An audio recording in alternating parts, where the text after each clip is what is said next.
சங்கீதம் புஸ்தகம் 144 அதிகாரம் வசனங்கள் 9 முதல். கர்த்தாவே, நான் உமக்கு புதுப்பாட்டை பாடுவேன், தம்புரினாலும் 10 நரம்பு வீணையினாலும் உம்மை கீர்த்தனம் பண்ணுவேன். நீரோ ராஜாக்களுக்கு ஜெயத்தை தந்து உமது அடியானாகிய தாவீதை பொல்லாத பட்டயத்திற்கு தப்புவிக்கிறவர். மாயையை பேசும் வாயும் கள்ளத்தனமான வலதுகையும் உடைய அந்நிய புத்திரன் கைக்கு என்னை விலக்கி தப்புவியும்.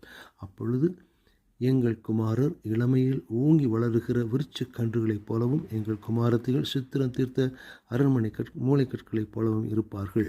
எங்கள் களஞ்சியங்கள் சகலவித வஸ்துகளையும் கொடுக்கத்தக்கதாய் நிரம்பியிருக்கும். எங்கள் கிராமங்களில் எங்கள் ஆடுகள் 1000-10,000 பழுகும். எங்கள் எருதுகள் பலத்தவைகளாய் இருக்கும். சத்துரு உட்புகுதலும் குடியோடி போகுதலும் இராது.